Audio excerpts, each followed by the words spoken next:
여러분, 디도스는 바울이 지중해 그레데 섬에서 사역하고 있는 디도에게 보낸 편지입니다. 바울은 지중해에 있는 섬들을 복음하기 위해서 가장 중요한 지역인 그레데에 자신의 영적인 아들 이 디도를 남겨두었는데, 바로 그 디도를 격려하고 위로하기 위해서 쓴 편지입니다. 여러분, 복음을 전하는 일이 참 만만치 않은데 이 그레데도 그러했습니다. 이 당시 그레데 섬의 상황을 잘 보여주는 내용이 1장 12절에 나와 있습니다. 그레데 중에 어떤 선지자가 말하되 그레데인은 항상 거짓말쟁이며 악한 짐승이며 배만 이하는 게으름뱅이라.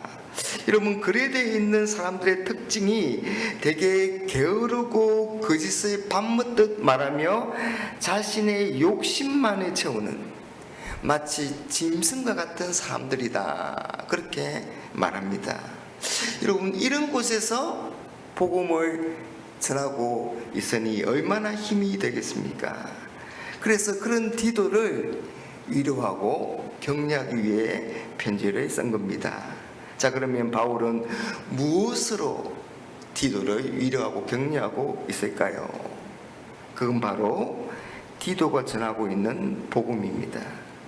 나의 사랑하는 아들 디도야, 너가 그 그레데 섬에서 그렇게 힘든 상황 가운데 사람들에게 전하려고 하는 것이 무엇이지? 너가 무엇을 위해서 그레데 섬에 남아있는 것이? 여러분, 무엇 때문에 디도가 그레데 섬에서 그렇게 고생을 하고 있습니까? 그건 바로 복음입니다. 여러분, 복음이 무엇입니까? 오늘 본문 1절과 2절을 보시면, 하나님의 종이요 예수 그리스도의 사도인 나 바울이 사도된 것은 하나님이 택하신 자들의 믿음과 경건함에 속한 진리의 지식과 영생의 소망을 이함이라. 이 영생은 그리스도에 없으신 하나님이 영원 전부터 약속하신 것이다, 그렇게 말씀합니다. 바울은 디도에게 우리는 하나님의 영생의 소망을 사람들에게 갖게 하려고 하나님께 선택받은 그런 사람들이다, 그렇게 말하고 있습니다. 여러분, 우리는 하나님의 선택을 받아서 영생을 얻은 사람들입니다. 여러분, 우리가 정말 하나님의 선택을 받은 사람들이라면, 우리가 정말 영생의 소망을 누리는 그런 사람들이라면 우리는 정말 복된 사람이지 않겠습니까? 여러분, 영생은 어떤 겁니까? 하나님이 선택하심으로 말미암아 그리스도 예수를 믿는 사람들에게 주시는 하나님의 은혜인 것입니다. 이 영생의 소망이 현재 우리에게 주어졌고, 또 우리 예수님이 오시는 그날에 완전하게 완벽하게 완성될 것입니다. 여러분, 그렇습니다. 이 영생에 대한 소망이 반드시 이루어지게 될 겁니다. 왜냐하면 거짓이 없으신 하나님, 진실하신 하나님이 약속하셨기 때문입니다. 그 약속이 하나님의 때에 복음 전파를 통해서 우리에게 분명하게 드러났고, 뿐만 아니라 우리도 그 복음을 전하는 사람이 된 겁니다. 그러니 여러분, 우리가 얼마나 복된 사람인지 모릅니다. 얼마나 존귀한 사람들인지 모릅니다.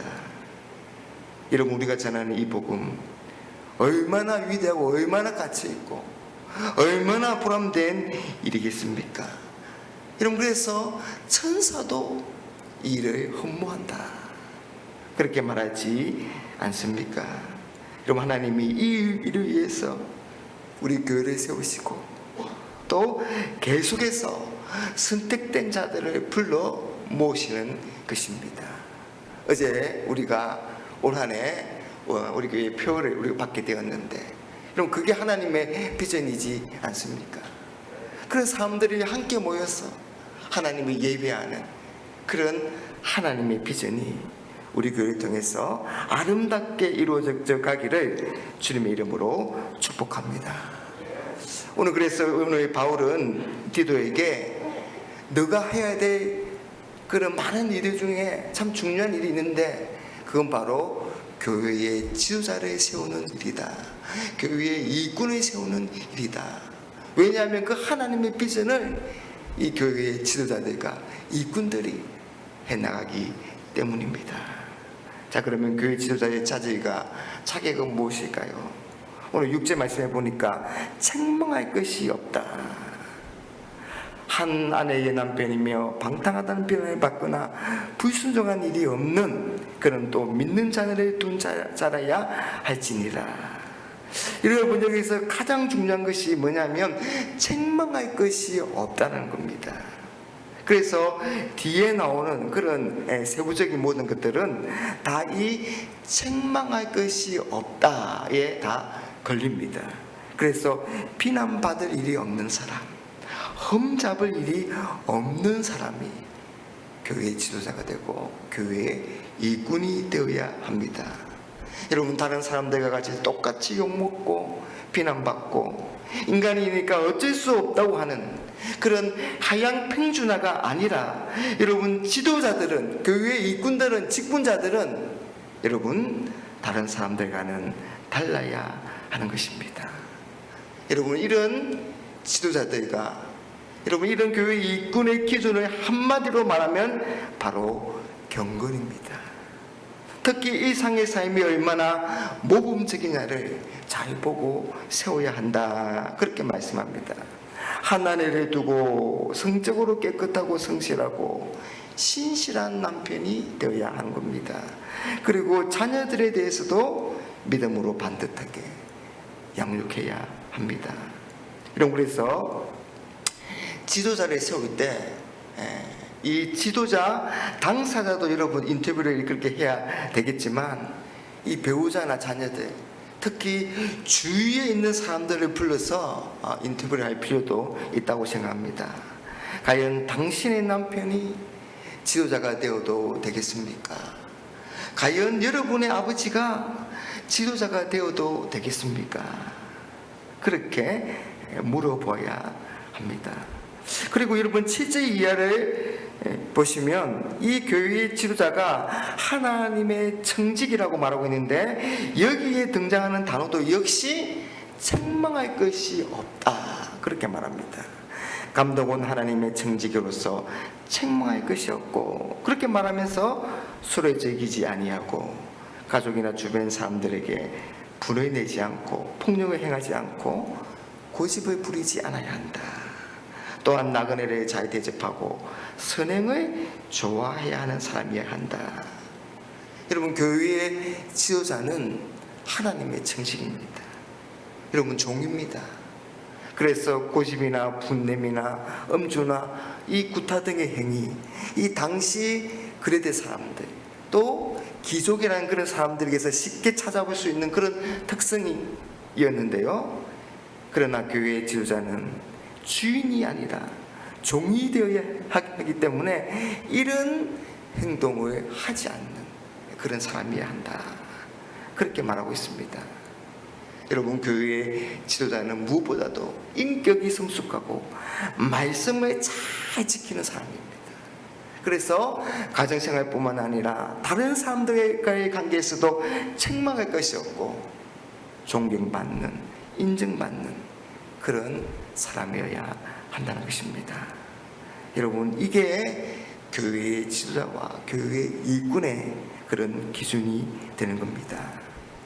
사랑하는 여러분, 오늘 우리는 이 말씀을 통해서 우리 교회의 지도자의 기준과 이 일꾼의 기준을 통해서 우리의 진정한 경건의 모습이 어떤 것인가를 다시 한번 생각해 보았으면 좋겠습니다. 그 경건은 바로 하나님의 인격과 하나님의 성품을 그렇게 반영하는 그런 삶이라고 할 수 있을 것입니다. 우리 예수님이 하셨을 것만 같은 그런 생각과 그런 행동과 그런 태도와 그런 결정을 자신의 삶 가운데 나타내는 사람, 여러분, 그런 사람이 참으로 경건한 사람이지 않겠습니까? 오늘 이 새벽에 우리 교회의 지도자들이, 우리 교회의 일꾼들이 그런 참되고 진정한 경건의 삶을 살아갈 수 있도록, 그래서 존경과 칭찬을 받을 수 있도록 여러분 기도해 주시고, 여러분 자신도 그런 경건의 삶을 살아갈 수 있기를. 그래서 여러분, 우리 교회를 통해서 우리 올 한 해 우리 교회의 표처럼 하나님의 비전을 아름답게 이루어 나가는 그런 교회가 될 수 있게 되기를 주님의 이름으로 축복합니다.